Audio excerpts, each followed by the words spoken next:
and welcome to day 120 of me trying to teach myself how to draw. Today was day 26 of KSIM's Character Design Bootcamp, and today was all about drawing characters sitting down.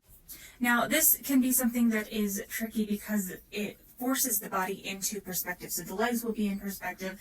They'll also sometimes be folding in on each other and stuff like that. The other thing that I did not know that I learned from his video is that a lot of studios, when you apply, they'll give you a drawing test, which normal, but they'll often have people draw characters sitting down because the way a character sits oftentimes portrays a lot of their character, as well as it is difficult, and it shows that you know anatomy and foreshortening and stuff like that.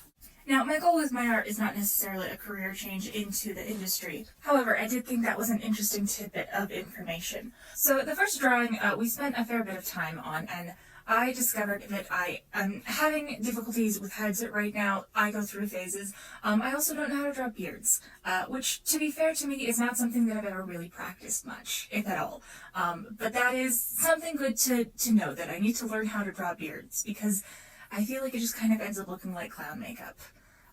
But yeah, we also did a mini tutorial on clothing and clothing folds today. However, he does have a full video in the next couple of days of the bootcamp that just goes over fabric and clothing folds, which is great because it's notoriously tricky to do, and figuring out where the tension points and everything, like, when you see it, you're like, yeah, duh, but when you're just trying to draw and you don't have any reference or trying to make them look realistic, it's kind of hard, as you can see by the kind of crappy job I did today.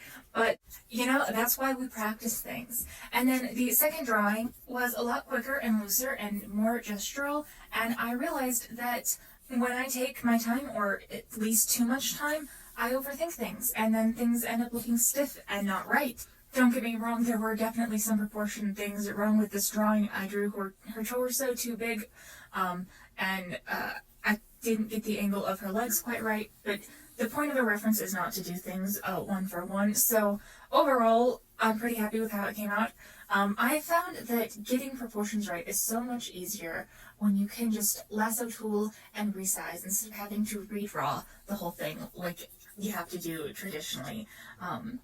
So my digital drawings end up looking better than my traditional drawings because they're easier to fix and adjust, which is why I make myself draw traditionally.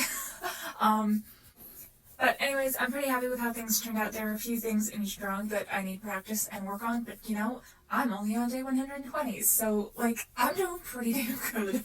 But yeah, here you can see my daily warm-ups of my gesture drawings and my Birchman studies, and I will see you all next time.